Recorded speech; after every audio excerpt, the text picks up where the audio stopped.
Thank you. Very good. Hello, everybody. Happy to see you all, even on a rainy night.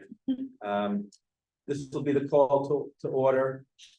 This is the September 13th, 2023 open public meeting of the Needham Library Board of Trustees, being held via hybrid format allowing remote attendance.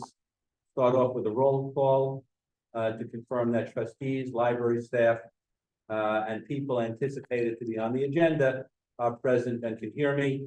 Start with the trustees. Anna Geraldo Kerr. Here. Rob Pettit. Here. Kay Cahill.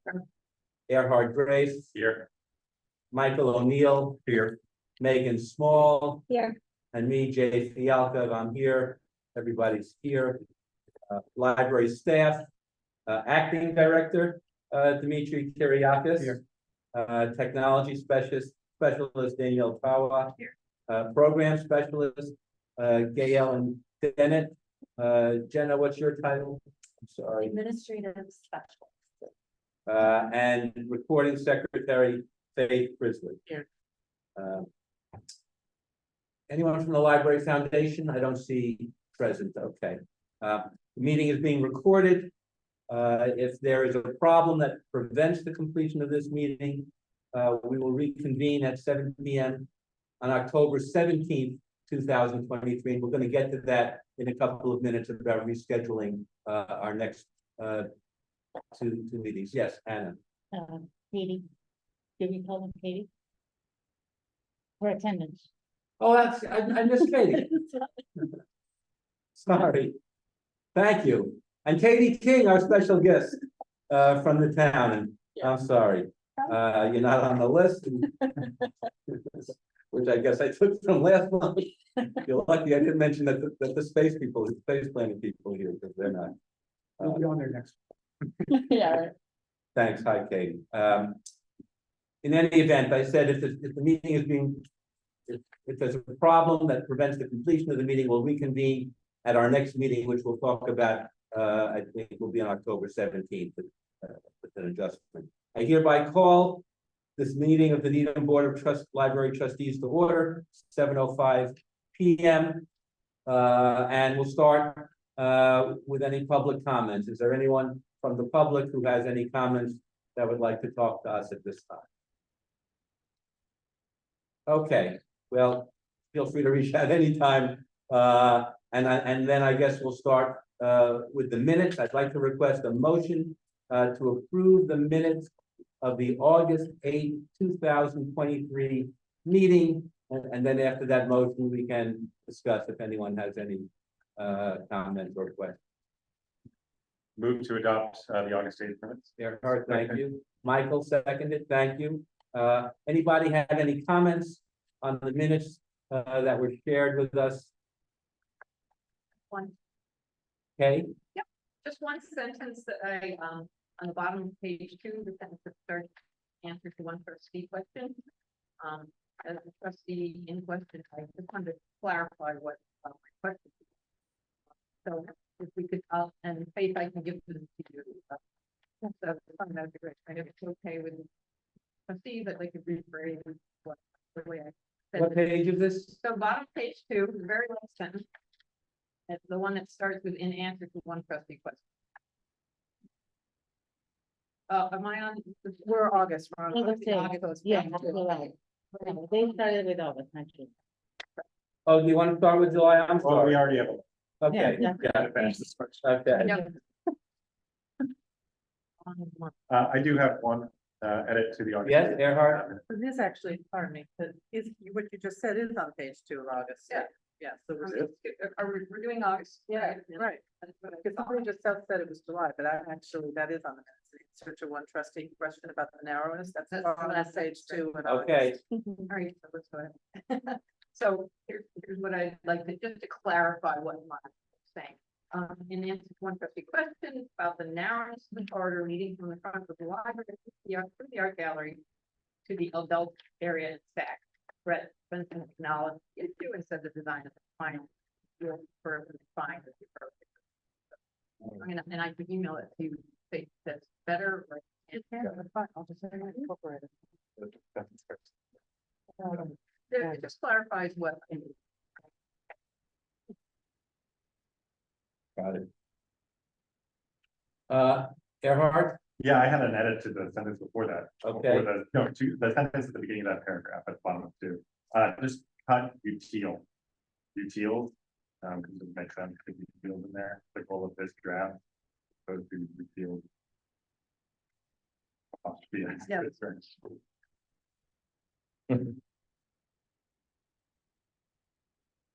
any other comments on the August minutes? Then with that, I guess we'll have a vote, see if we're approving these minutes with these adjustments.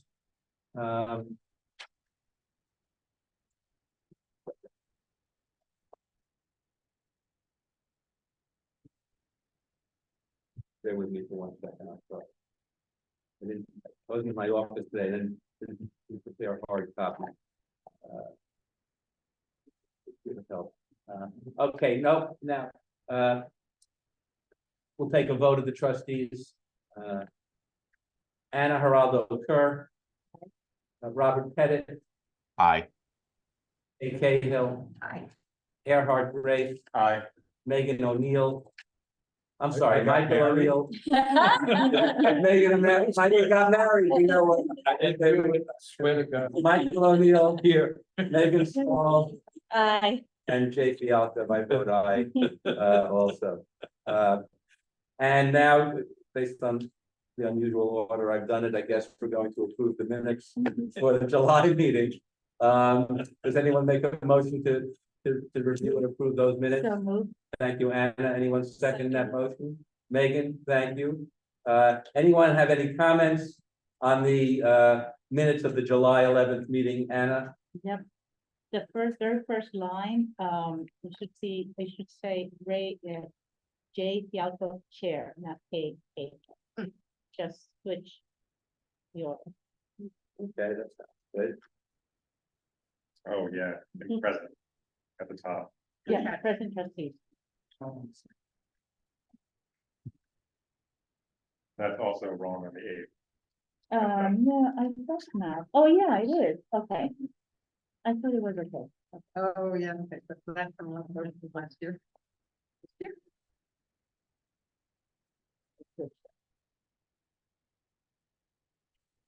I have one other one, Can we assume that that change will be retroactively made on the other? We don't have to have a separate vote. that's Yes, I know it's Gerhard. the third edit, Jay, is that okay? I know that it's the third edit. for Yes. August. on the top of page 4, that first paragraph, the last sentence that leads into the enumerated list. The goals and objectives in ranked order from the trustees are Oh, opposed to yeah. trustees. That's the hardest. Yeah, Yeah, July. the spelling of trustees.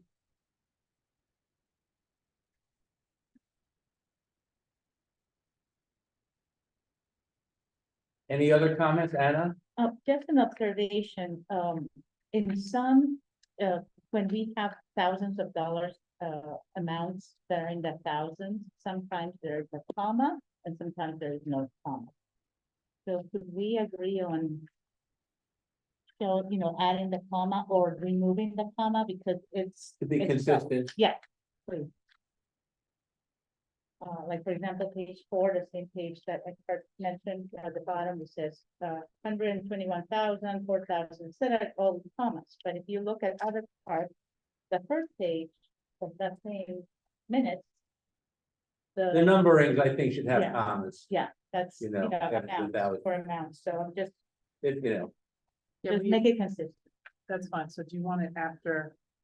5,000, We- 5 we only- comma, if it's 5,000, 100,000 would be a 100 comma. Particularly the amount for all the funding or the expenses that we have and the state aid and all that is. It's a little. Yeah. Anyway, I don't know what's your natural default when you're doing it. You know, I'm but- gonna do whatever you, Okay. all of you want. I just want to make sure, because I know we only put the cents in if there are cents. Yeah, I agree with that. I don't need a Zero, point zero we zero. talked about that like a year ago, so honestly, I Okay. just want you to, I just want to know what you want, I'm happy to do. Thank We're you. good. Any other comments on the July minutes? We're gonna go through the roll call. I'm gonna get it right this time, I think. Anna Geraldo Kerr, Aye. Robert Pettit, Aye. Dave Cahill, Aye. Erhard Grafe, Aye. Michael O'Neill, Aye. Megan Small, Aye. and I, Jay Fialka, also say aye. While we're on the subject of minutes, maybe now's a good time to have a motion to adjust the dates of our meetings for October and November so that Katie King can join us. She has a conflict on the typical second Tuesday. And I thought we'd shared the possible dates for shifting the meetings in October to October 17th, which I guess is the third Tuesday. I'll confirm. And November 21st, which is the third Tuesday of those months instead of the second Tuesday. And if hopefully everyone's comfortable with that, if someone can make a motion for us to approve that change of dates for those upcoming meetings. I'll move to. Thank you, Kay. Motion. Any second? Second. Thank you, Megan. I'm gonna go around. Can you just, is there discussion? Oh, is there a discussion? Okay. I just want to make us aware that the 21st is the week of Thanksgiving, just make sure everybody. It's the Tuesday before Before Thanksgiving. Yeah, I'm fine with it. No, but I just- understand. Well, maybe, people should give some thought, first of all, whether they already know that they have a family, a conflict that would Yeah. prevent that. What are the new dates? The 17th and the 21st. 1st of November. Yes, October Seven. 17th. So we're moving it to the third Tuesday. correct. Got it. Okay, now I'm following. At least it's not the third Thursday. Because Thanksgiving would be. Right. That would be the week before. Oh, okay. All right. So we had the motion, do we have to go for, I think, we don't have, with a discussion, or otherwise I'm just gonna, okay. So please, if we're gonna vote on making those changes, Anna Geraldo Kerr, Aye. Robert Pettit, Aye. Kay Cahill, Aye. Erhard Grafe, Aye. Michael O'Neill, Aye. Megan Small, Aye. and Jay Fialka, I also vote aye.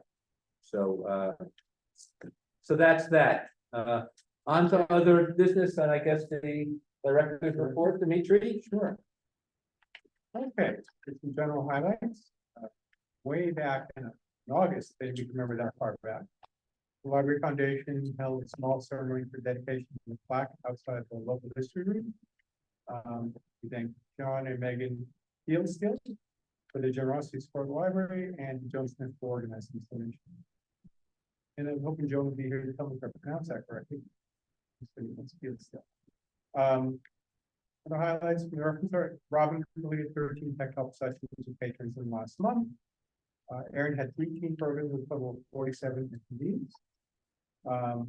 Robin wanted me to add this in here. She's really proud of how the reference team all support each other. Heading higher than the reference supervisor, and she wanted to give a huge thanks to Danielle for being. I thank her. Awesome, is good. Awesome is good.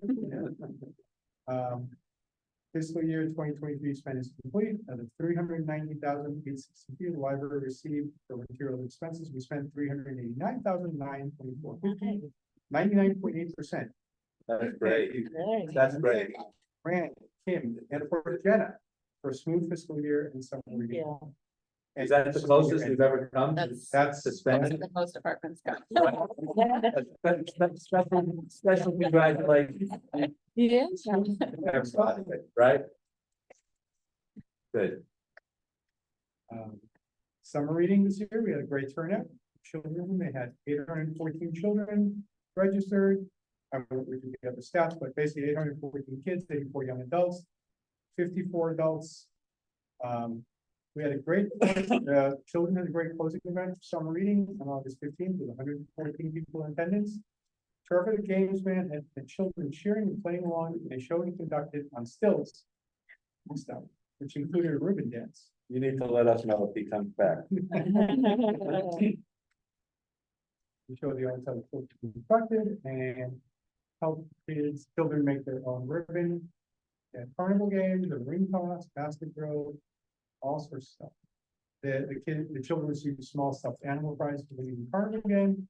Head Start gave out 3 books, and the staff gave out ice cream to children donated by Fidelity Bank. It's a great finish to summer, and of course, the young adult and adult summer reading program ended with a well-attended ice cream truck that we had on Friday, That's September great. 1st. Michael was out there pulling in everybody who was walking by or driving by. Oh, yeah. And as Gay mentioned, I think they had 300 units, servings, and that was all gone. It's a great event, and you can see a picture that I included in there, Michael with some of our staff, the maintenance staff, some library staff. So it was a really great Were event. we all notified of the event? I don't remember hearing about it. I would like, It was kind of a last minute thing, okay, because it got canceled from another date. Yeah, what was the reason it got canceled before? I think It was a case of the ice cream truck did not make the timing that we needed. Right. We had to reschedule the first one. Actually, that was for the children's event. Yeah, that's right. But we always had one set first. just keep us in mind when you're scheduling exciting This was within like events like this. within 5 days, like. Including that, we'll be taking ice cream. Like, you want to get to- like, sure, we'll take it. Summer's Thank over, you. Jay. Okay.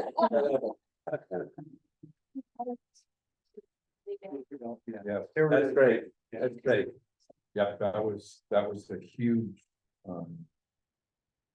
it's a great opportunity with the library and the bank and That's Just- great, bringing it together. yep. I don't know if it's okay to say something about what the next kind of thing that is coming.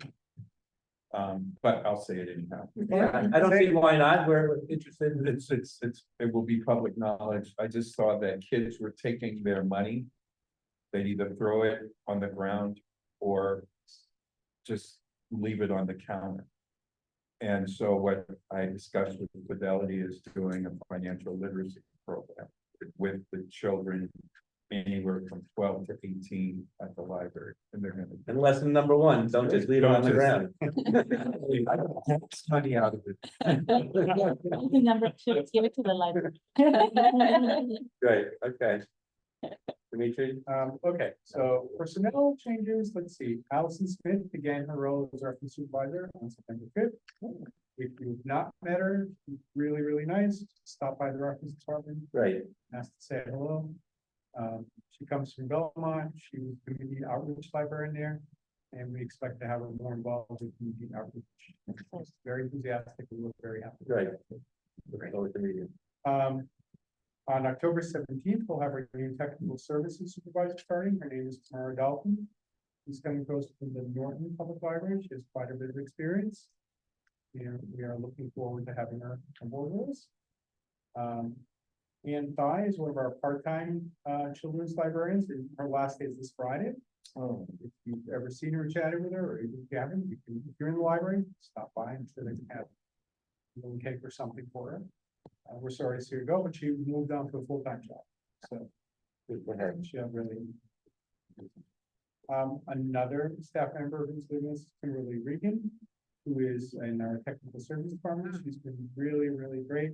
She also got, not entirely full-time, but I think a 32-hour week job with benefits, the more salary needed. And pays a little more, so, and then she lives out in Southborough, so it's closer to you. So she's leaving us as well. Of course, and this was the last day on August 31st. And, as of Ice Cream Friday. You're off to a good start. Dimitri. Buildings and grounds. Knock on wood or paper, which is almost good. The air conditioning in the building has been working really well, particularly in the last few days and weeks of summer. It's really cold, but we're not complaining. We all have earlier. We're police sweaters. The town's installed a new water bubbler just out here in the main lobby. And now anybody can fill up their water bottle. I like the fact that you used the word bubble. What's that? Bubbler. Bubble. Bubbler. It's just the regional word. That's what some, yeah. Very annoying. Very annoying. Angel installed 5 new dehumidifiers throughout the building. The second floor, so items that are pending, second floor bathroom is still out of service, we're waiting for the plumber to come back. He's on vacation, but I think they have the town. With getting the schools going, had quite a few things going on, so they will be back to deal with that. The main elevator is still out of service. Luckily, the elevator is waiting for some parts to arrive and install them. They, it's part of, you all may or may not know this, they use vegetable oil for part of the hydraulics, the piece that makes the cap go up and down kind of came apart. And it's unsafe to use. They need to remanufacture that wherever the elevator company is located or where it came from. I want to say Germany, I'm not sure. So that's taking a little while. They are very well aware. We've had an unusual amount of elevator problems, haven't we? I mean, But it's an, what, is there a question of at some point, do we need a new elevator? Yes, and we've started that conversation with building maintenance. Okay. So it was not up next to be replaced, but given how many issues, they've looked into it with this company to see if it has to be replaced Thank you. sooner. Okay. So we don't have a date or plan yet. Okay. Thank you. let's see. And of course, the other 2 things, the sink inside the pantry, that's been there for a while. And of course, we got the door alarms, we need to get those fixed. Financial reports, do any of you have any questions? I see we got a chance to look at state aid, cross counties.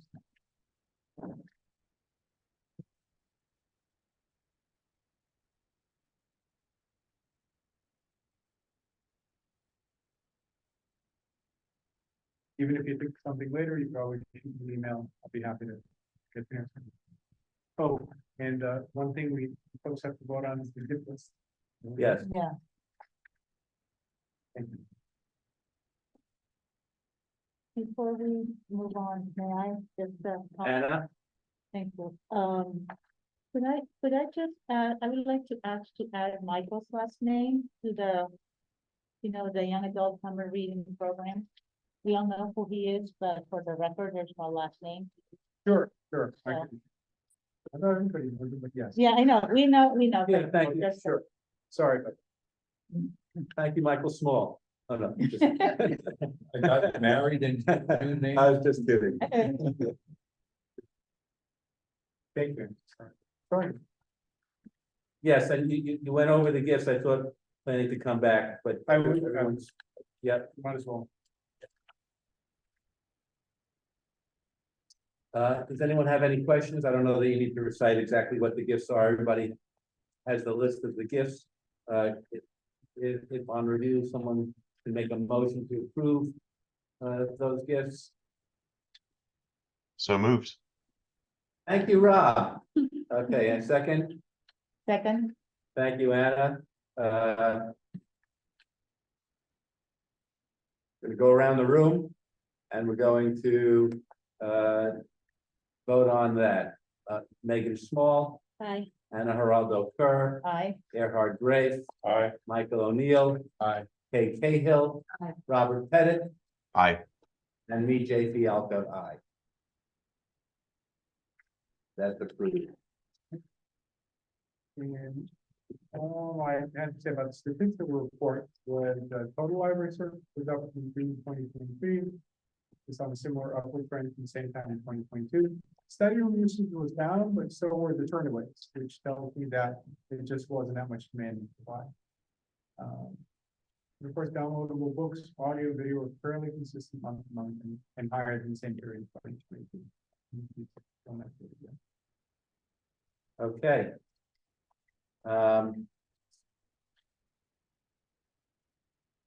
I guess we'll go to new, seems like we should be doing old business before new business, but I guess we have new business first, so I don't want. Can I just ask the one question about Yeah.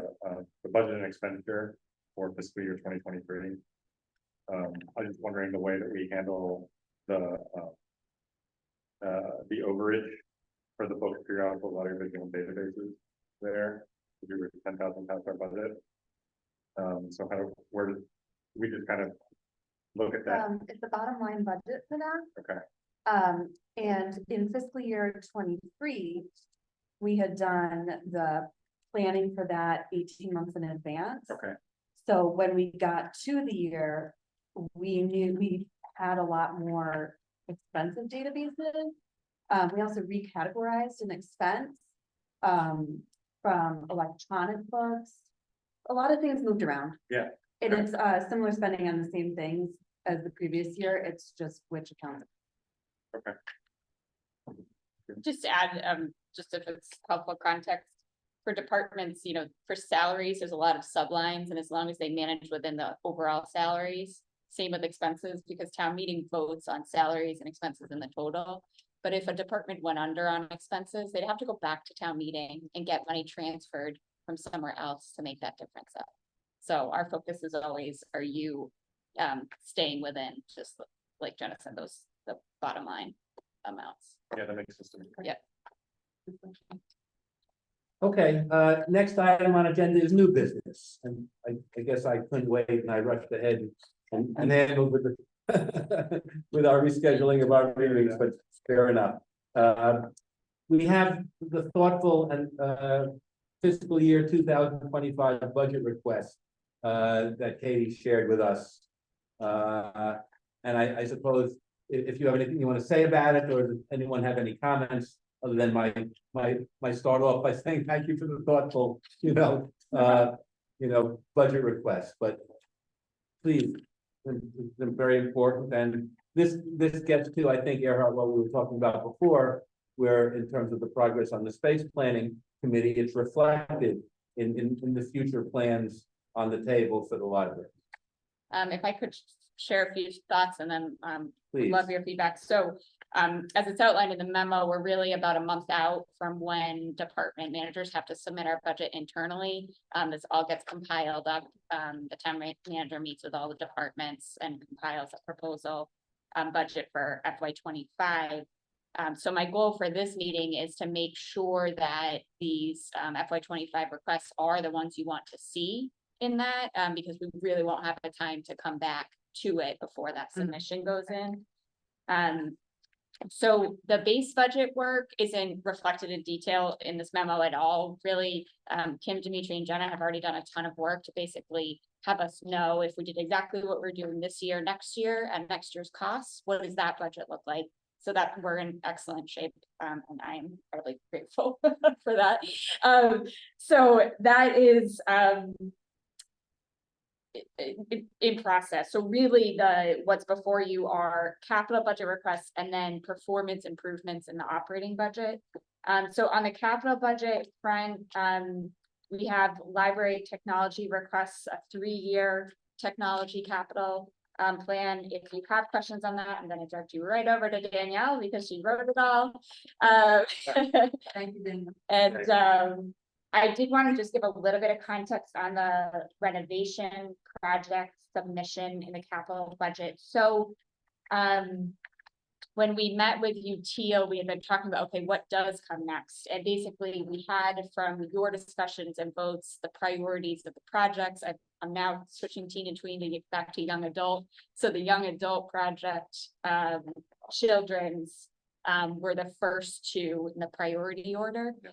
So we submit for 5 years out for the capital budget, and it gets a little bit confusing, but this year we'll submit for FY25 to 29, and then this time next year we'll be talking about submitting from 26 to FY30. So if something on here changes in the next year, you resubmit all over again. Yeah. But the goal is basically to give the full town, all the boards, town meeting, a view of what's coming. So that's the goal here. After the UTO space study presentation at the last meeting, we met with building maintenance and building design and construction. Those are the departments that actually project manage these projects. So we met with them to talk about what's their staff capacity, right? Because they're also getting requests from the senior center, from the schools, from all of our other town buildings. So this is a mix both of, the user group of the building always wants the projects as soon as they can get them. Mhm. The project management staff just wanna not get overloaded. Mhm. We haven't even added into this, does the town have the money to do this on this schedule? So all this reflects is the library is submitting this, and so we want this quickly. So we're doing, this is as fast as you could do it. Then as it goes through the rest of the process, it's gonna have to get wrangled with staff capacity and money. So I just want to put that context in. So I don't view this as this is when the projects are going to happen. I don't have a crystal ball for that. I have this as, this is us as the library saying, these are our priority projects and these are the orders we want them in. And so then you guys will start kind of with the advocacy to make your case in comparison with all the other projects. So that's kind of the context here. The final dollar amounts I didn't list here just because I have to do some more talking with our construction experts so that I'm putting in the right dollar amounts, but I figured that was not necessary for this meeting. So let me stop there and just maybe pause and see if there's questions on tech or building capital. I didn't have questions about the building stuff, Yeah. but I'll pause to see if anyone has any questions about tech. Do we have an idea, the second item that replace catalog computers and monitors, do we know how many are we talking about?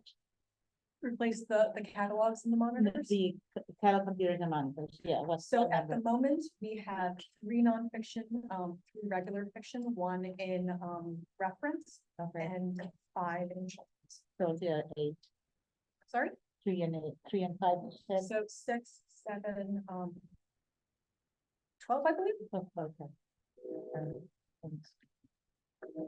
But a lot of this depends also on children's and how we want to array like different like gaming systems versus catalogs and what we're gonna see in the future. So they could, you're just buying the hardware and it could be a. This is- yeah, If this is right now a 1-for-1, Yeah. and we're gonna have to see what the Okay. future holds. Okay. And one quick Okay, tech question, thank you. Just on the FY 2027, I noticed we said they investigate upgrading hotspots, or that's something that the word investigate makes me wonder, is hotspots something that are coming into more use or picking back? Our hotspots are completely out at the moment, so Yeah, okay. they are very popular, so it's investigate Yeah. the ever-changing technology needs. Do we need more? You know, what are our patrons' needs? So they're hot. They're very hot. I don't know.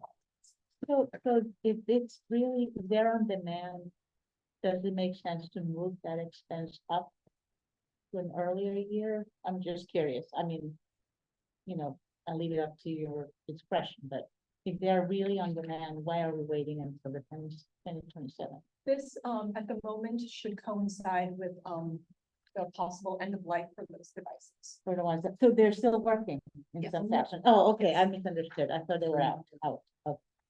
They're out, checked out, They're checked out, not out of service. Oh, okay. not out of service, yeah. Okay, got it, Heavily used, sure. got it. So Last is that, check- does that mean that those particular things are?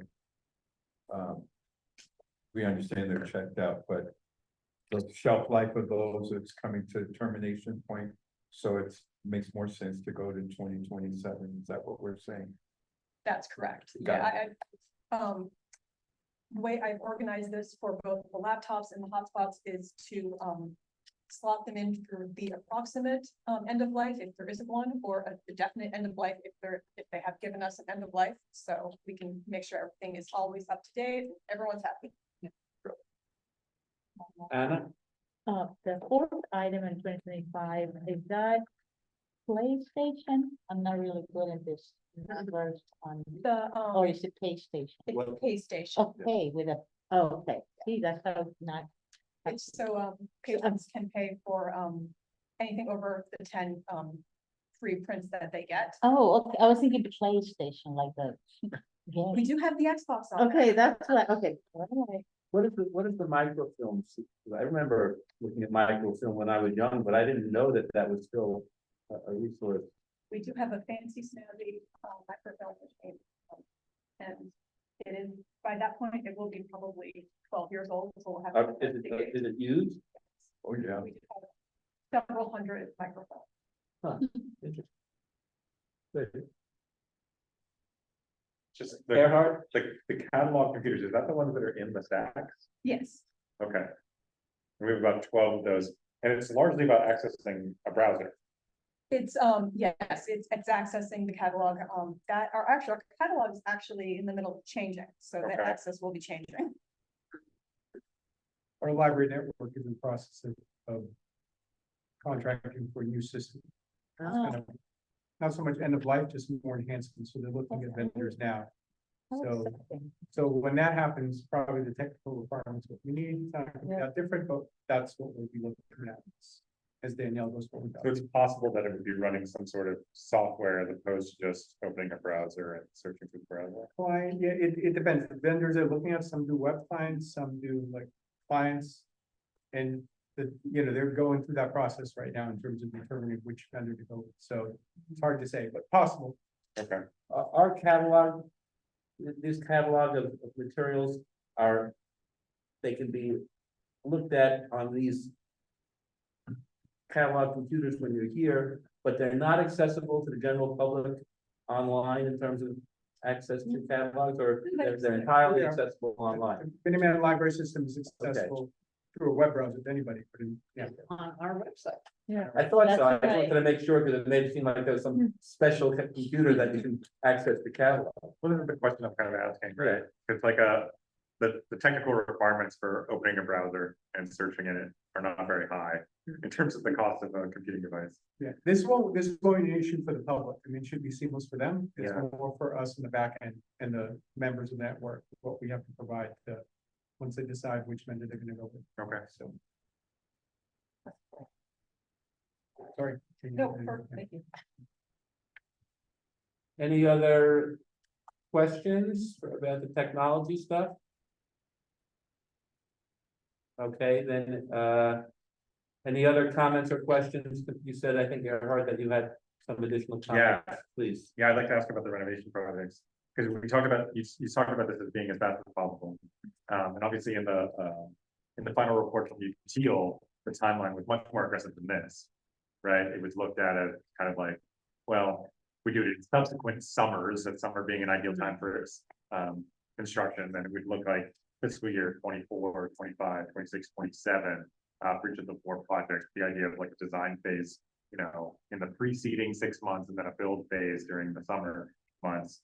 So obviously this delays it in 2 ways, right? It pushes it back a year in terms of fiscal year 25, and then it's segmented into design and construction in separate fiscal years, which pushes everything back quite a bit. So is that just the way that we build things? So that's the fastest way the town can build something? And would it potentially serve the library's interest if we propose something more aggressive as we had originally perhaps anticipated, or perhaps your advice is no, that it wouldn't? It's a great question, because you're right, it does push it out. Thank you, Gerhard. So from a project management standpoint, it's definitely design 1 year, construction the next. Design tells you what you're going to build and gives you a much more fine-tuned cost estimate, because the feasibility study was really just like order of magnitude.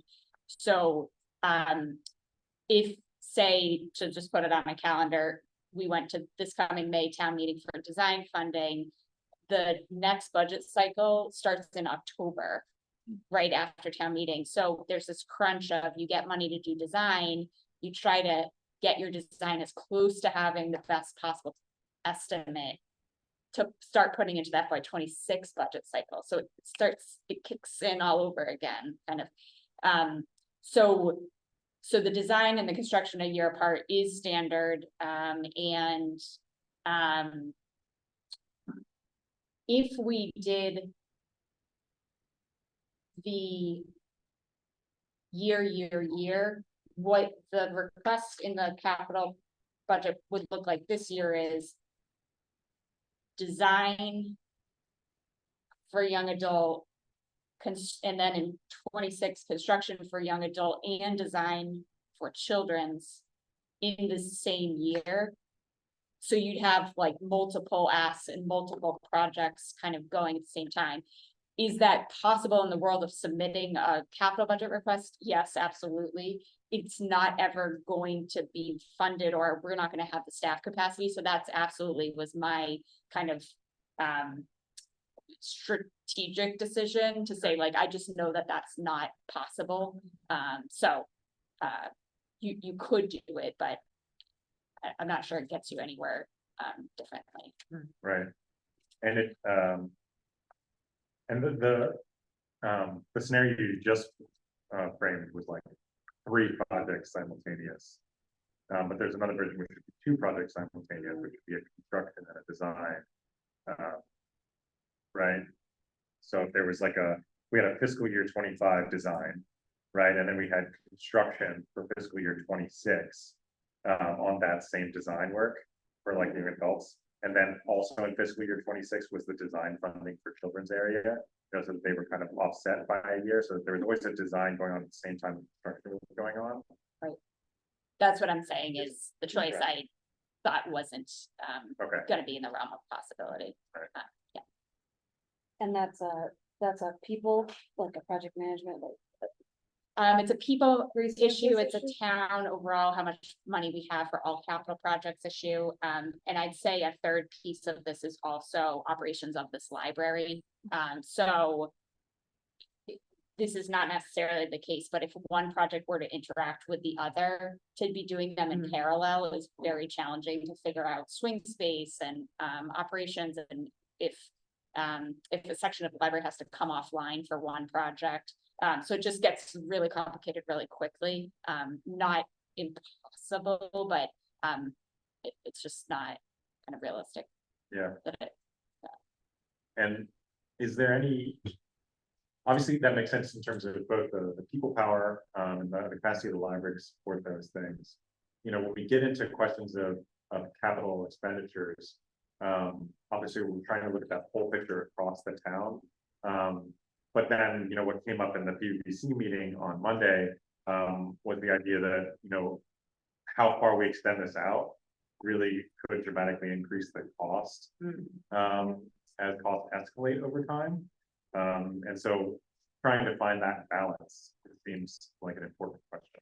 And I would add whether there is any opportunity to try and persuade to move it on a faster schedule or not. The persuasion, I suppose, starts first with you. Okay, but I want to just understand, you know, who's going to be making this decision that we can decide whether or not it's worth an effort to be more aggressive or simply accept the reality of the schedule as you propose. Yeah. From my perspective, even getting what I'm proposing now funded on the schedule that I'm proposing is a very, very hopeful, optimistic glass half full. So this is a heavy lift as it is. And it's just in the comparison, we have major school building projects. We need a new DPW facility. The senior center had a parallel space study going at the exact same time that the library one was going. So that's just my personal opinion, but in terms of advocacy and who's next and how it works, the town manager puts together the capital improvement project, but the decision about money and what's going to get funded, town meeting only votes on the most immediate year. So town meeting isn't looking at the out years. That's just so that we know what's coming down the pike and we can try to plan and think through it. But the FY25 projects is what finance committee is going to call departments and boards in to talk to them about. Select board will do the same in town meeting. So I think sorry, it's tough to get in via Zoom, but quick question, Katie. Would each of these have to go to town meeting separately? Yes, so each capital item ends up being its own article on the warrant. Mhm. I guess that's more of just a messaging thing. You wouldn't want folks to kind of, you know, I could see the reaction being, oh, it's another library item if we're going back, you know, the fourth or fifth year in a row. Perhaps part of the messaging is this is part of a larger plan, but that's just something to consider if we're going back 4 or 5 years in a row. And this is one of the benefits of having done a space study. One, you know what's possible and you can help Yeah. prioritize, but we started at step 0, which is what's possible and what's pie in the sky. And that's what the feasibility study did. So then from now until we get through project 4, whenever that is, it is part of a cohesive strategic decision that this board made. Yeah. In alignment with your strategic plan. So. If we submit as proposed here, and select board and finance committee, is like, yes, great, love this. The item that would be on the warrant for May town meeting is design funding for a young adult area. And that would be the article. Would it, to get to Rob's point, would it be presented as sort of the initial phase of a longer term library plan? When we submit in the, we give context, yes, so that there's an opportunity to describe the project and you can put it into context. And then when it gets to town meeting and you have the warrant, there's an article description where it's maybe a paragraph Yeah. or so where you could put it into context. But there's also an opportunity to create additional materials for town meeting. Okay. If the library wanted to say, you know, this is part of a strategic plan. Okay. And this is, Yeah. so yeah. Okay, As well as we have these 3 library board members who are on town meeting and can advocate at town meeting by standing up and, you know, making the case. So, you know, hopefully Yeah. that will happen when the time comes, right?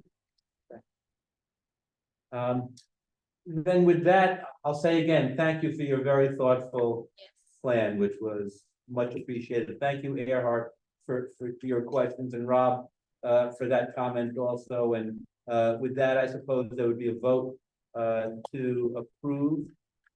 Could we talk through operating or do you want to Oh, just no. go on capital first? Oh, no, why don't we talk? I don't know. Can we do it all at the same time? Yeah. Let's- Can I just Sorry. ask a question? before? Yeah, Anna? Okay, so the FY net 25, the item that will go into the next town meeting, it says the percentage of the construction. Do we have an idea at this point when we will know? We will know before October 27th, when I need to okay. submit, but it's Okay. the general rule of thumb as not a construction professional, the design cost is usually about 10% of the construction estimate, but I just want to chat with Hank a little bit more and just have him tell me what the number should be. Thank you. Thank you. Then also, any thoughts relating to the operating budget, please? Yes, so there's 2 items. Again, this is things that are performance improvements, so something that is new or above and beyond the library's existing operating budget. The 2 items are to request a part-time young adult specialist. The total is 40,000, mostly salary, but with some expenses for that position. This is related to the strategic plan and the priorities that you set for FY 24. So goal 3, objective 1 was improve service space, outreach and resources for emerging adults. And the goal for this position is to free up our existing She's the young young adult librarian, sorry, I'm Erin. not good at titles, but to free up Erin to be able to have more time off desk, to do programming, do outreach in the library and outside of it.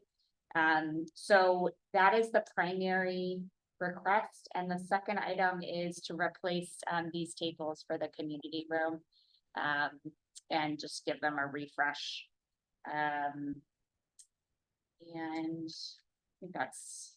Okay, Just so I'm clear, so for the young adult specialist, are we going to take Erin's position and make that full-time young adult librarian, or are we, she gonna continue to be half and half, and then this be a separate person who came in to have part-time young adult librarian? So the young adult librarian falls under the reference department, so she does split her time, that's gonna continue. Okay. And then the part-time would be to be able to help her and free her up and doing a little more outreach. So that's a spending time separate in the person. teams. That's a separate, yes, part-time.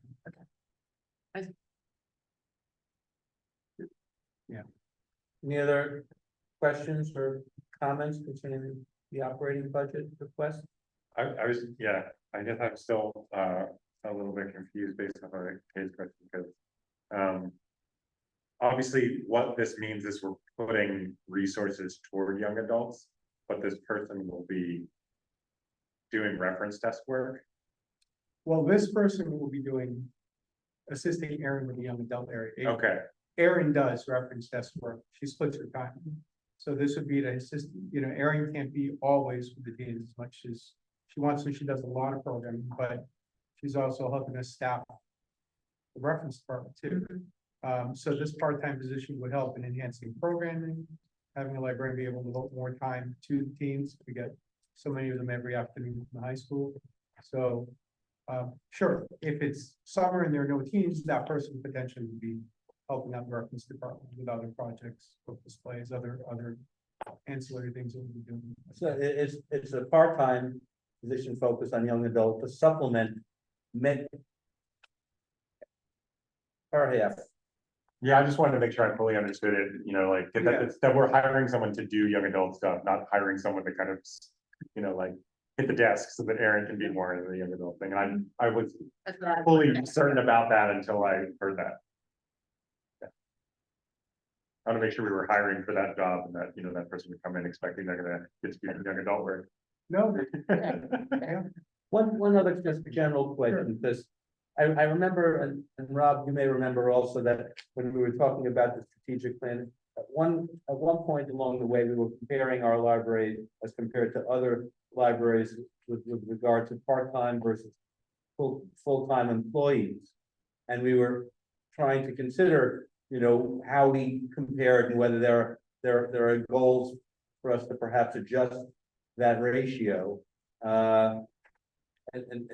And I don't know if there's been more thought about that, but it's not reflected at all in any of these budget projections. so I think, and Katie, correct me if I'm wrong, is we got a new director on board. That is something that'll be ongoing. I mean, certainly that was, Tim's very aware of that, working towards that, but I think at this point, when we get a new director, that'll be, I mean, you look at the ratio of different libraries, we are certainly at the short end of the stick in terms of having more part-time staff and just a few full-time staff, whereas other libraries have the majority of full-time staff and a few part-time. And it has the ripple effect of us losing good people who take other positions that include benefits. And that's organic, because our part-timers are gonna seek full-time jobs, and when they find them, they move on. Yeah, I agree with Dimitri, and one thing that has happened over the last 2 years is I think a real deep dive and focus in how are we actually utilizing our part-time staff and where are the hours and how are people being scheduled. So I think we have a really good handle on where part-time staff were and when, and so that can inform the director's analysis moving forward. And I think when you're right, when we were hiring 2 years ago, it was strategic plan, space study, and staffing study. So it's like we got 2 out of 3 done, and we'll keep going. All right, I just don't want it to be forgotten. No, I agree. And Okay. just for kind of context, you know, when I had pulled those numbers together with you know, a bunch of peer communities and kind of the 128 corridor, those statistics were from 2018, because at the time those were the most recent available MBLC statistics. MBLC keeps extremely detailed statistics on every library in Massachusetts. And we were, you know, somewhat lower than most of our peers in terms of that mix between part-time and full-time. We were leaning more on part-time staff. That being said, that was 5 years ago. And I do note that the MBLC statistics have been updated to 2022. So, you know, when we do have a new director and we're considering those things, we can, you know, evaluate it based on more recent data. Okay, And yes, I'm sorry, Anna. Just to amplify what you said, Jay, this discussion about part-time and full-time has Yeah. been going on for several years here. So it's not just a 2 year, it's been from Yes, 2018 and beyond before that. So I'm glad that we're going to prioritize it. It's coming. Okay. then I think we're at the point where we're going to have a vote to approve your request. And I'm happy to do that. I'm gonna go around. Anna Geraldo Kerr, Aye. Robert Pettit, Aye. Kay Cahill, Aye. Erhard Grace, Aye. Michael O'Neill, Aye. Megan Small, Aye. and I, J. Fialka, also vote aye. So, and thank you again Yes, for your Kate, effort. really Yeah. nicely explained. Thank you. Yeah. I don't know if you're welcome to stay, I guess maybe for the holidays. I've got more You got- on this list. Oh, good, good. Please, You may take the holiday. yeah, you want the holiday? Great. Sure. You too. Wonderful. That's true, we got the better actors, they're not gonna say goodbye. Okay, all through the holiday list. You probably also saw a memo or document that included that originally came from Kim. It talked about, everything that's in red are what are federal holidays, and that's nothing you can change. What's in black are things that we should consider if you like. There are 2 staff days that are proposed, as well as the Labor Day holiday weekend. Mondays are a required day off. Traditionally, we're closed Saturday and Sunday too. It's a nice break for our staff. It's the one holiday that they can count on every year that they have 3 days for folks who are planning vacations with their families or other things. The remaining proposals are like early closures for fireworks on July 3rd, Thanksgiving Eve, and New Year's Eve. Additionally, we're also asking that we align our summer hours with time for the town hall summer hours, which start on Memorial Day, run to Labor Day. So that would mean that we close 1 hour earlier. We'd be open 1 to 5 on those Sundays between Memorial Day and Labor Day. And only part-time staff work on Sundays. They've been interested in this alignment. That last hour, really, we don't have an awful lot of business. And like Kim says here, it's not a large loss of service hours.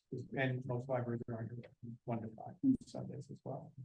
Yeah. So if that's something you'd like to discuss, if it looks good to you the way it is, if any questions, I think like New Year's Eve, we do have one note there, like we'll close at 5:30 unless New Year's meeting happens. We don't know about that yet, so we'll find out in the coming weeks. I might interject digitally if that's all right. So I would just say, I'm supportive of both the holiday calendar and the shortened summer Sunday hours. On the holiday calendar, I understand, and we had this discussion last year, but some of the variance in the number of holidays just depends on how long weekends work out and things like that. I went back and added up the numbers. Last year's holiday calendar had, I believe, 3 early closings and 20 entire day, full day closings.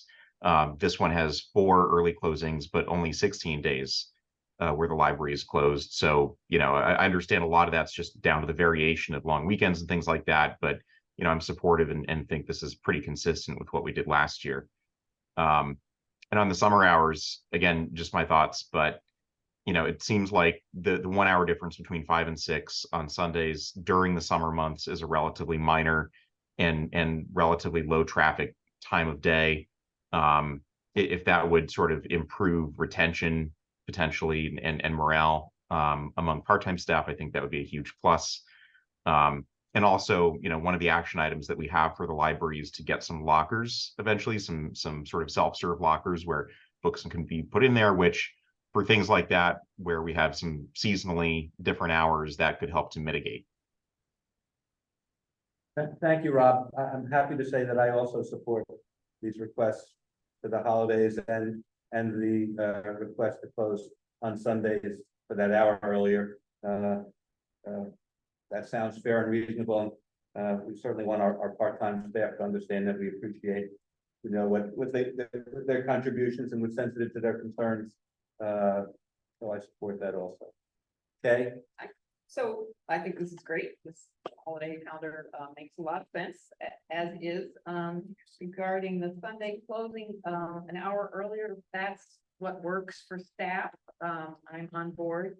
I did just want to remind everyone here that it wasn't too long ago, about 2 years ago, that we reduced Sunday hours. Demetri came in and made the pitch, right? And we reduced Sunday hours every year round by 1 hour from 12:07 to 12:06. So, you know, and we did that for the staff, and hopefully that has made a difference to them, and they, you know, remember we did that. And so I just wanted to point that out. No, they do, and I'm only asking for the period in the summer, just to align with the town hall. Yeah. Any other comments? Then I'll have a vote to approve. Make a motion. That's right. I'm skipping this motion stuff. A motion to approve the holiday calendar. Thank you. Second. Gerhard, Anna seconds, and now I'll have a vote. Anna Geraldo Kerr, Aye. Robert Pettit, Aye. Kay Cahill, Gerhard Grace, Aye. Michael O'Neill, Aye. Megan Small, Aye. and I, Jay Fialka, vote aye. Next on the list for new business is the partnership with Youth and Family Service. I'm gonna be taking this one.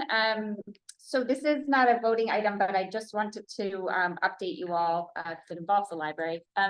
Children's Hospital is building over next to TripAdvisor. There's steel going up right now, so if you haven't been by lately, they're really moving along.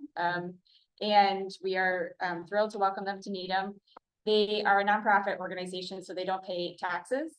But when they were going through their relocation plan to Needham, they came to a host community agreement with Needham, which includes a few things, but it does include payments to the town in lieu of the taxes that they otherwise would have owed us.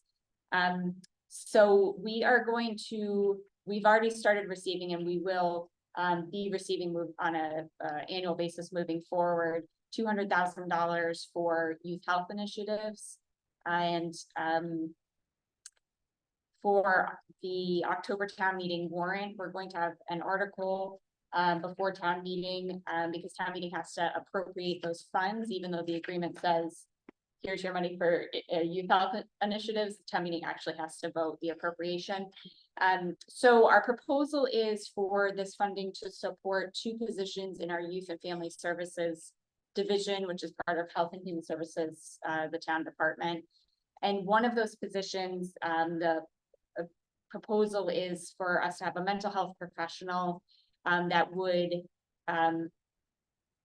be an employee of Youth and Family Services, but would be here in the library primarily during the school year, and with Park and Recreation Department primarily over the summer months. Right now, we have amazing mental health clinicians on our Youth and Family Services team. They do a lot of focus on the schools and partnering with the school district, because obviously that's the first priority and the right kind of systems approach. And what we have found is that the library and Park and Rec see those kids outside of school or during the summer season. We don't have the level of support both for our town staff in those buildings and programs, and just not as much support around those kids as we do during the structured school year in the schools.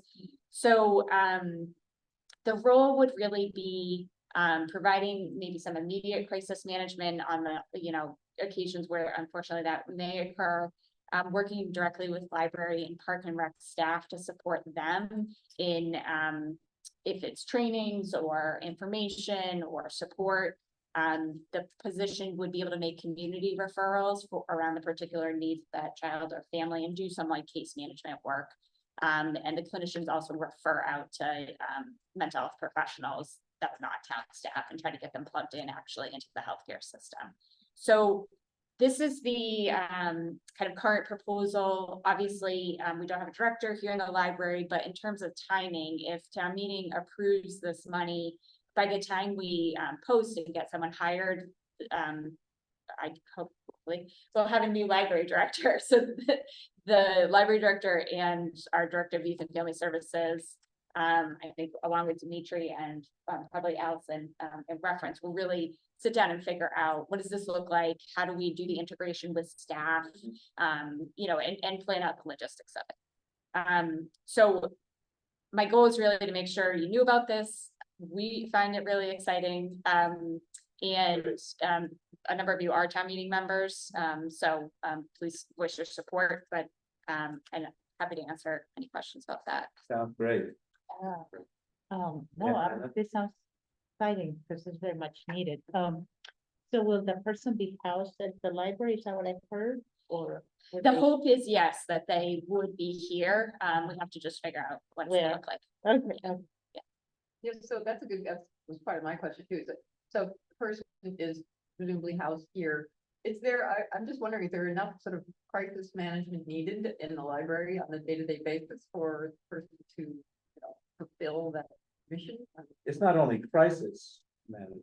Oh, Prevented. I think in terms of number of incidents, the crisis is probably the lowest number. Yeah. But in that situation today, either library staff are handling something that maybe is kind of beyond what we should be asking them to handle, or you're calling in a school resource officer or some other incident. So no, I don't think that's a daily, weekly, maybe even monthly occurrence. But a lot of it too will be relationship building, case management.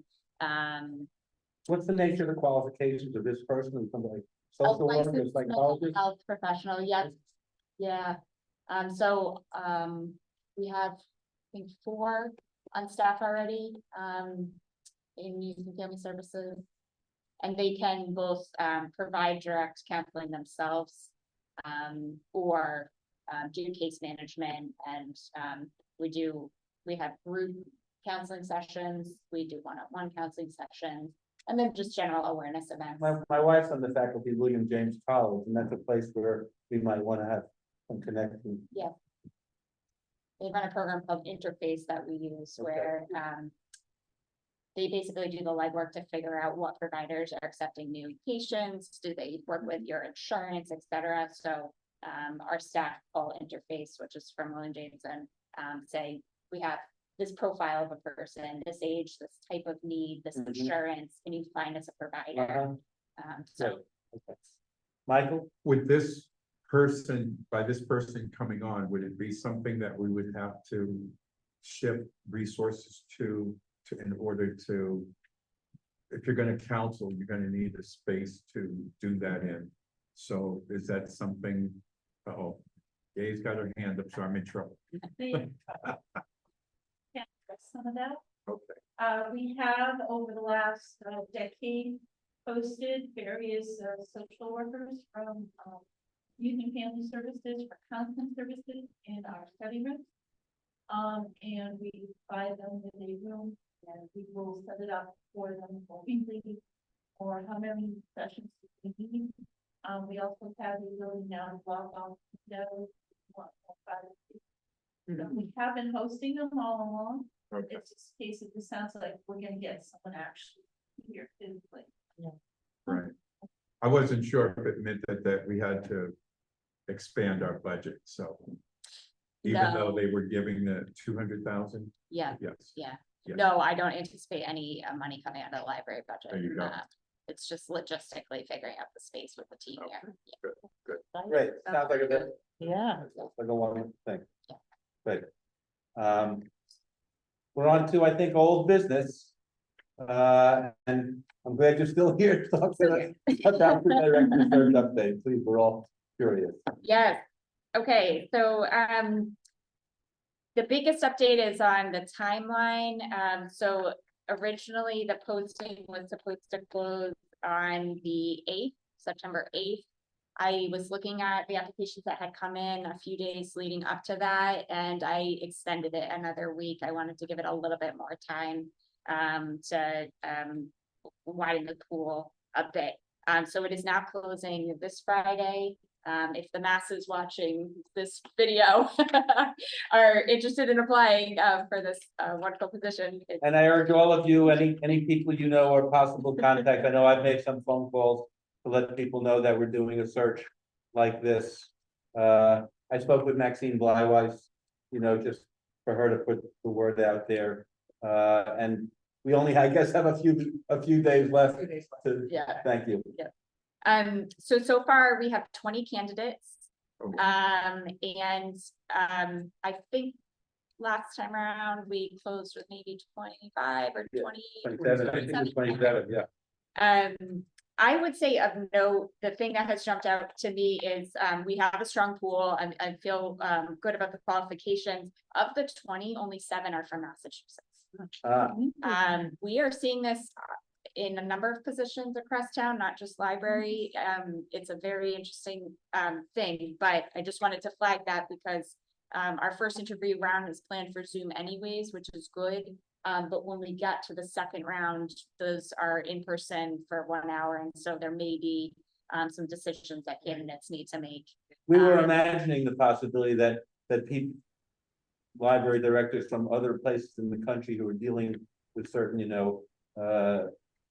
current issues involving book banning and things like that might be attracted to an opportunity to work at a place where hopefully that's something that to be avoided.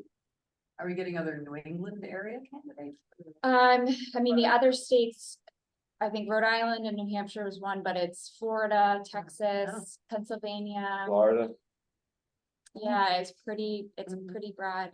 And we had some out-of-state candidates last time around also, but not as many as this proportionately. I was just gonna say the other finalist for Watertown, was, from the Midwest. the Midwest, Kid from yeah, Missouri. yeah. Kansas City. So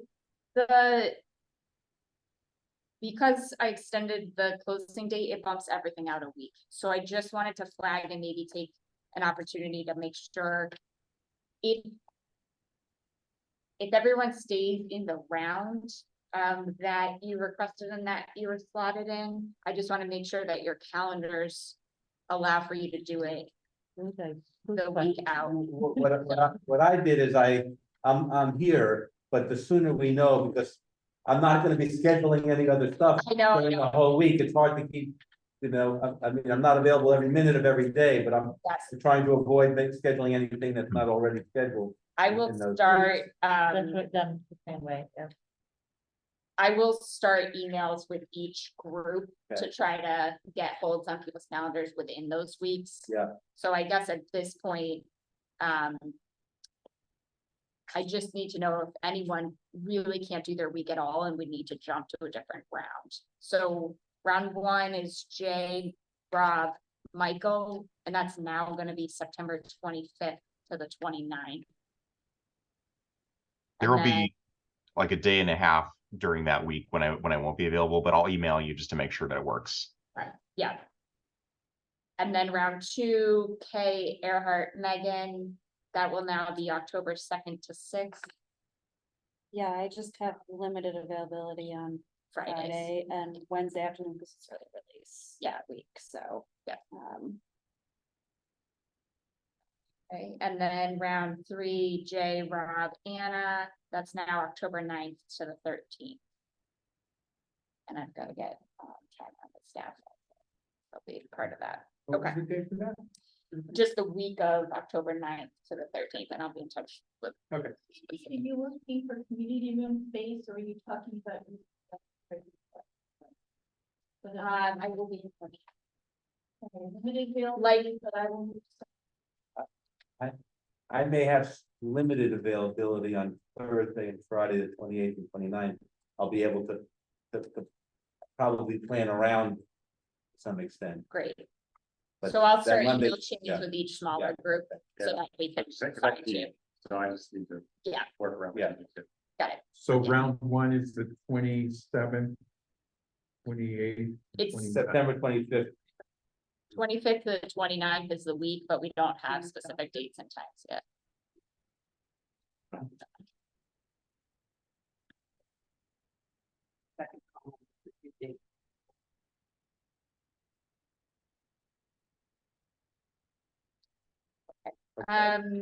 My only other update is, I had received a couple of thoughts about candidate characteristics. Those are in your packet and welcome for any, additions, changes.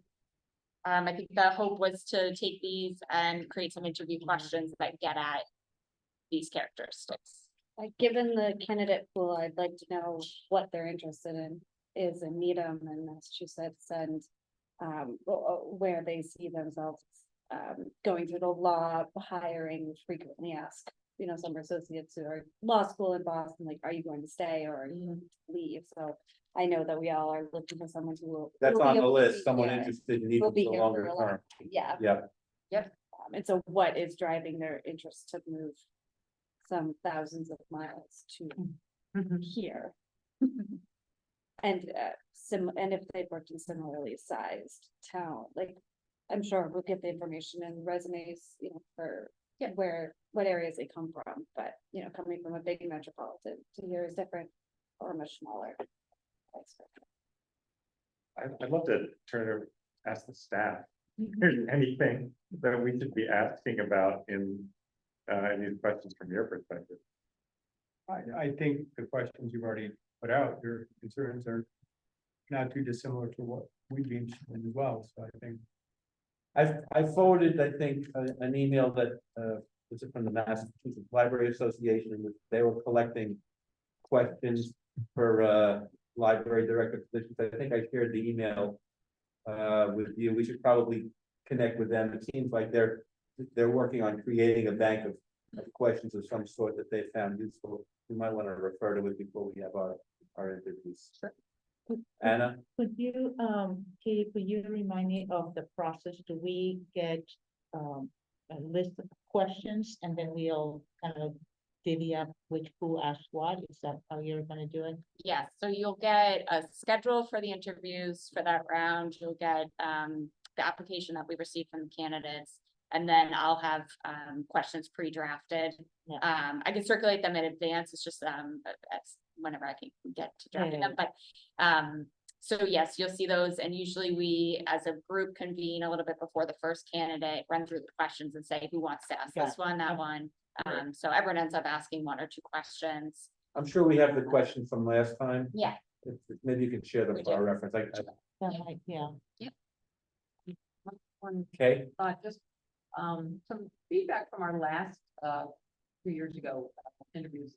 I felt that that the candidate would appear, we would start immediately with questions.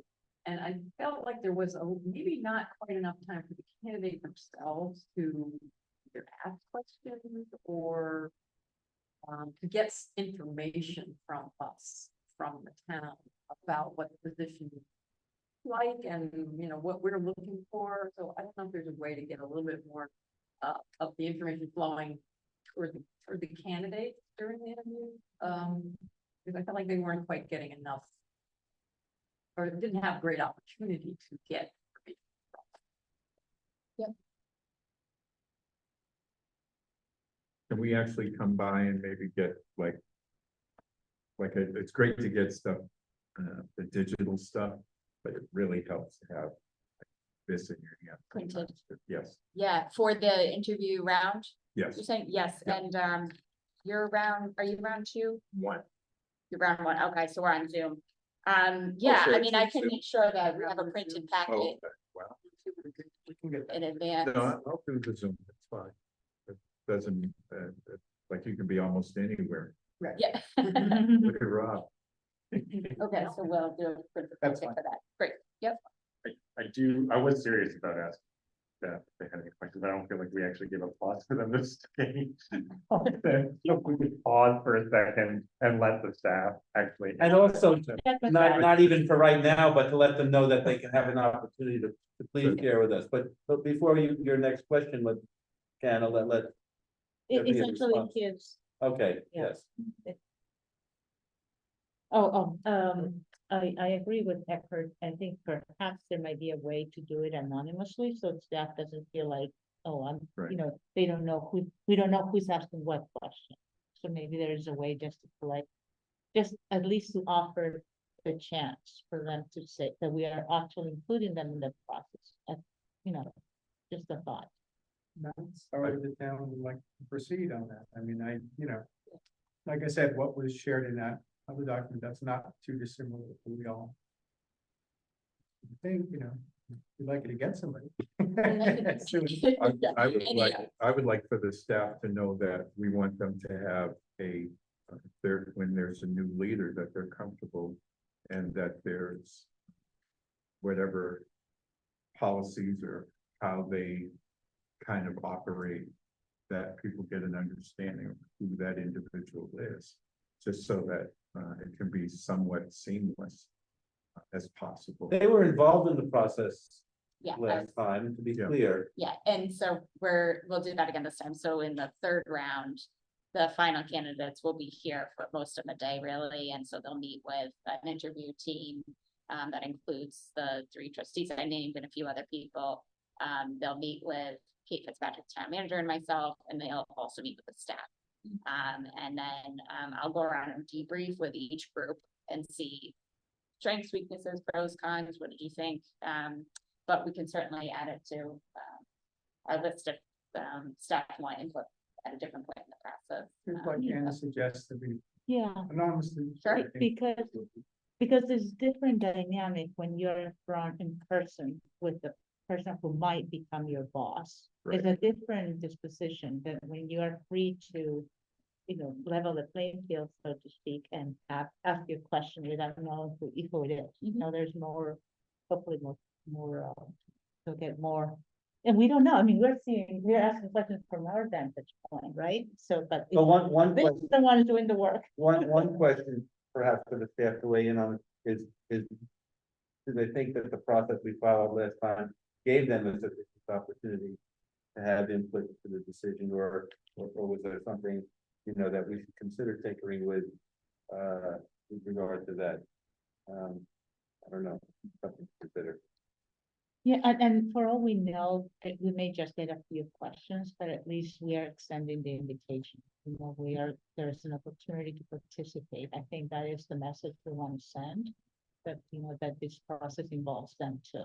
Yes. Sure. I think the staff will appreciate that. Yeah. Submit some questions. Thank you. Anything else on the director's search? I don't think so. Thank you. Exciting. I'm not gonna give you an opportunity to leave now. You're a prisoner of a trust library trustee meeting. Climate, moving on to there's no vote necessary for that. Thank you. Climate update, Rob? Sure, and it's a pretty quick update. So there was a climate action planning committee supervisory group meeting during August. Unfortunately, I was traveling, so I was not able to make that one. The next and final one out of the 3 will be in a few days, and I will be attending that.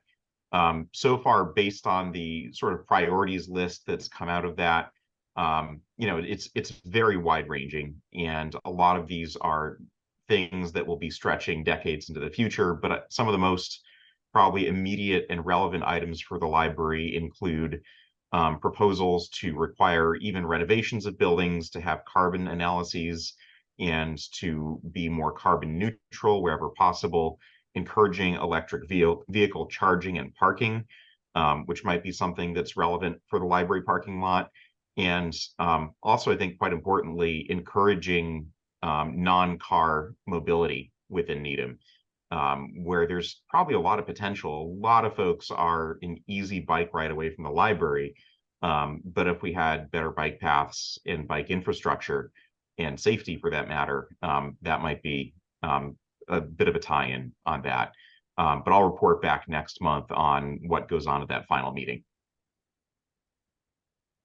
Thank you, Rob. And the equity update, Anna? Yeah, there's one, that is in motion, is about the upcoming Needham Harvest Fair on October 1st, which is organized by the Charles River Regional Chamber of Commerce. And there are a group of several organizations in Needham that are part of a group called Voices in Unity, which talk about belonging, inclusion, and equity. And they invited the library to be part of that table. So we're going to have a tiny piece of the table, but we'll be there. So we only need flyers. We don't need a banner or anything. but, excited to be part of, be volunteering with, one of the staff members, right? Dimitri? Amy Long, from our Okay, police department, and, yeah, Amy. Yeah, and it's a big event. I mean, every fall we have that, and, so hopefully folks can stop by. I'll be away that weekend, but hopefully wish good weather for you. Yeah, that is important. Where's that gonna take place? It's a green, there's really Greensfield. Greensfield? And so we're not gonna have a separate library table. No, yeah, we're sharing that with, the road. Okay, thank you. Next on the agenda is the Library Art and Exhibits Committee report, which will include a conversation today. And Katie, I'm glad you're here still for this, related to the possibility of whether there should be a formal subcommittee or not. This is an issue that Kay, as the chair of this committee, has sort of brought to our attention, and maybe you want to introduce the conversation, Kay, for us to consider. Okay, so we were about to set up our regular art and committee meeting and send it in to be posted as we always do, assuming that we were an official subcommittee of the trustees. And we have heard from Teddy Eaton that apparently when that subcommittee was created by the trustees years ago, that was never fully communicated to town clerk, so she doesn't have us registered as a subcommittee. So even though we've been posting and keeping minutes and thinking that we were a official subcommittee, apparently we're not. So the question we've considered of having some discussion about whether if we were to be a subcommittee and registered with the town clerk, all the members of the art committee would need to, in addition to being appointed as they are, but also would need to be sworn in every 2 years and also receive all the ethics information and take the ethics test, just the way we trustees have to do. So which is another layer of like cumbersome. I mean, we have 5 people, 2 staff members, a trustee, a member of the Arts Association of Needham, and the Friends. All of those people would then have to be sworn in and take the ethics test. So it's, a lot. So we're talking about, is that the way to go, or should we try to create a less formal art committee that trustees have the votes, have the decision-making power to decide what goes in the Friends Gallery and cases. An option is to have, for example, the library director appoint an advisory committee where could have the same players on it. So that's where we stand. Moment, we haven't been able to have our committee meeting and move forward with finding our artists. So I don't know. I know, Katie, you had some thoughts from the town's perspective about whether it should be a formal subcommittee or whether it could be perhaps something where the director appoints an advisory committee. I just want to make sure we hear all of your concerns about that. Yeah, that context was helpful, because I missed the part about, that the clerk, yes, that's helpful. No, I think how you outlined it was correct. It's all driven by open meeting law, really, and if you all are a public body, and so if you have a subcommittee, it is also a public body, and so subject to open meeting law. On the staff side, if we pull together a planning committee for an event and to advise us, I'm not subject to open meeting law, and that group isn't either. So what I don't think is an option is for it to be a subcommittee of the trustees that doesn't comply with open meeting law. So it's kind of like one path or the other. So is there a, what would be the negatives, of having the library director have an advisory committee that included a trustee representative, just in terms of, because that would be less complicated in terms of the formal subcommittee. I'm not sure, just for evaluating the pros and cons, is there any reason why, does any trustees have concerns about why they would prefer it to not be structured that way? Would it be easier just to keep, let them function as an advisory so that there's not this heavy? It would be easier. Yes. And, although, I've touched base with Teddy, town clerk. she sort of advocates for. Advisory to who would be making the decisions following such advice? I'm not sure. I understand. Well, if they're. It's kind of sad that this group has functioned in a capacity for so long. And then all of a sudden there is a change of direction. But in order to make it viable, is all I'm saying, is it easier for it to be a advisory committee that is under the direction of the director of the library? Or how do we add this element that has already been here and keep it moving? And I don't know that, Yeah. we know whether the next director would like to be assuming this obligation, or would prefer that it continue as primarily a trustee. Right now, the director is officially a member of the Arts Committee, but she has appointed Deb Lovett, who also is planning to step down, so we'll need to replace Deb. Step down from the committee or Step from, down from the committee. And so the new director, if we were to go that route, would, the director would be, I guess, designate probably Gay Allen, I assume, who runs this whole thing. According to your policy statement, it's the Board of Trustees who appoint the committee. It is one trustee, library director, or her designee, and that is what she appoints. what are we looking at to be This clear? is your. This is the policy. In our bylaws. When they apply, and this is what tells them how their art will be chosen. Mhm.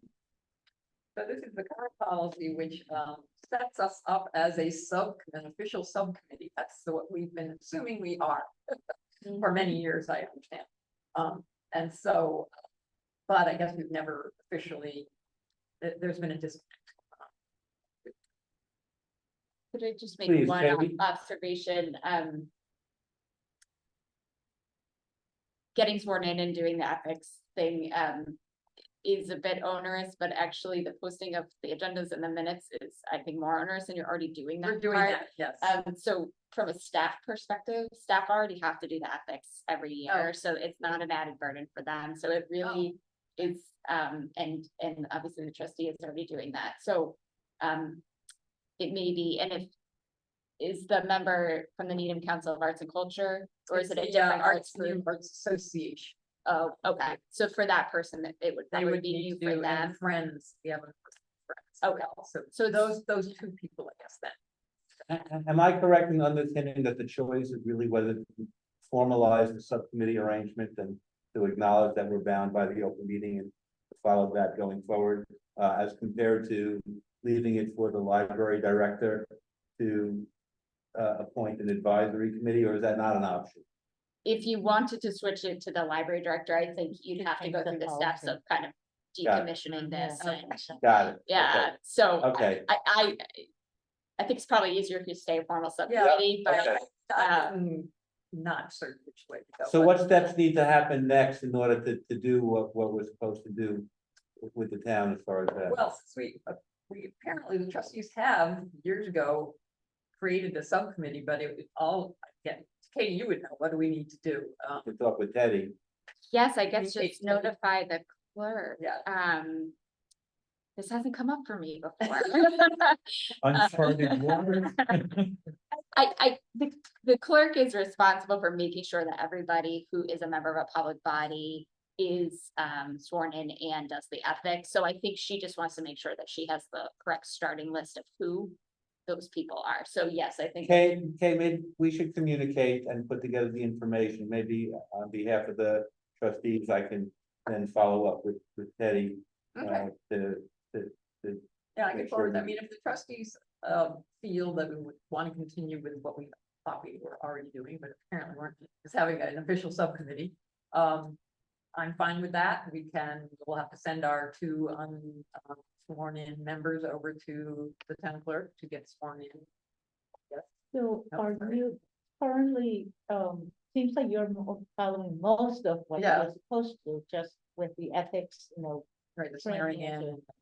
Um, But are your meetings open to the public? Yep. They are. Posted, they're open to So they're public. okay, so yeah. You guys are way ahead of Yeah. the. So, Yeah, Hey, it sounds like a good plan. that sounds like you just expand on a little bit more of what you're doing, and if those other people have to be. The ethics Sworn in. test and that whole thing and sworn in, the swearing in takes about what? 30, Quick. We'll follow up with Teddy. Okay. and yeah, Make, All right, make so the let's necessary plan, arrangements. then we'll go ahead Good. and formalize the subcommittee. so that allow you to put the artwork you need to have on the walls and stuff. Yes. There we go. The trustees always have the fun, the vote, or which artists were accepted. we If- accept January. Yes. Is there anything else you want to share with us concerning the artists and exhibits, or? is- Upstairs, Maxine Tupola. Maxine applied last year when he was 10 years old. He is now 11. His stuff is absolutely incredible, and I have sent a story about him to the new should read, and it should be hopefully appearing this week. Right. He's at High Rocks. Oh, hi, Rob. I thought you- He's at High Rock. No, he's a sixth grader. When you share with the news, you shared also with this Needham Observer that. that- I already said that thing too, about it. Okay, Space it out. And the Needham class. okay, good. Good. I would. This particular artist due to his age, if someone is interested, I will contact the parents and see if they wish. I see, the name is not even identified? The name is identified. Uh-huh. Okay, Because of his age. Uh-huh. You may have another channel there. You may have Another channel, artist channel, younger artist. quite a story. great. Okay, thank you. MacGyver series, is that you, Rob? Yes, that is me. I don't have much of an update right now. I'm still working on identifying some potential candidates for MacGyver series. Earhart had sent me a great lead, and Earhart, I'm going to be following up on that. If anybody else has any other potential MacGyver candidates, please do let me know. I'm also reaching out to a couple of other folks that I know, and we'd be targeting winter into spring meetings. Galen has sent me some dates for that, so hopefully over the next couple of weeks we'll have some movement on that. Thank you. Next on the agenda, the Friends of the Library. I guess I usually comment here. I'll just mention that there's a book sale coming up to be aware of, weekend September 29th, 30th, October 1st. So something to look forward to. I don't think they had a meeting really in August, so there's not otherwise much new to report for them. I don't see anybody here from the Library Foundation. Kate, sorry. So, Beth Hammerstand, who's the new president, Yeah, was planning to come tonight, but she had a family, situation that she had kids and her husband's out of town, so she wasn't able to come. So she just gave me a little bit of that I could convey. to Please. folks. So they apparently had their first meeting of the season last week and brought on a new member, Matt Robinson. They wanted to mention that their Balustrade fundraiser raised somewhere between 22 to 25,000, and they're figuring out the final amount. Thank to Kathy Tedesio, who really spearheaded that initiative and has good fundraising experience professionally. This year, usually they send out their annual mailing appeal to two precincts a year. This year, they're going to do 3 because they feel the need, urgency to boost their fundraising efforts. So they're going to 3 precincts this year. And another goal is that they're going to try to promote the organization a little more widely in the community, social media presence and events. Apparently they're going to be at the Harvest Fair, and seeking out more press coverage, increasing their fundraising efforts. So they also want to recruit more members. Yeah, and that's another goal. And we have here Steve Schusterman, the treasurer, Melissa Taylor, grant committee chair, and Beth, the president, are planning to meet with Dimitri coming up to confirm the process of grants how that will work going forward. I would add that the notion of recruiting new members and younger members and a diverse set of members is something that the Friends are also interested in doing, and if you know anybody who might be interested in participating in either of these wonderful organizations or want to find out more, I urge you all to connect with people. Okay, trustee, I guess we're final trustee comments, anything left over, lingering questions or concerns from what we talked about, anything else on your minds to talk about before we set the motion to adjourn? I won't simply adjourn on my own. Anna? Just want to thank Dimitri for a great meeting. All you, thank you. Stepping up. Yeah, yeah. Appreciate it. That was a Very good part. And please, as always, share with the staff how much we appreciate all they do with the library. They make it, the library that we're also thankful to be part of. So, a motion to adjourn? Anybody? So moved by Kay. Anyone second? Second. Anna second. I am going to go around. Anna Geraldo Kerr, Aye. Robert Pettit, Aye. Kate Cahill. Aye. Erhard Grafe, Aye. Michael O'Neill, Aye. Megan Small, Aye. and I, J.P. Alco, will also vote aye. Thanks, everybody. Have a great month. Thank you.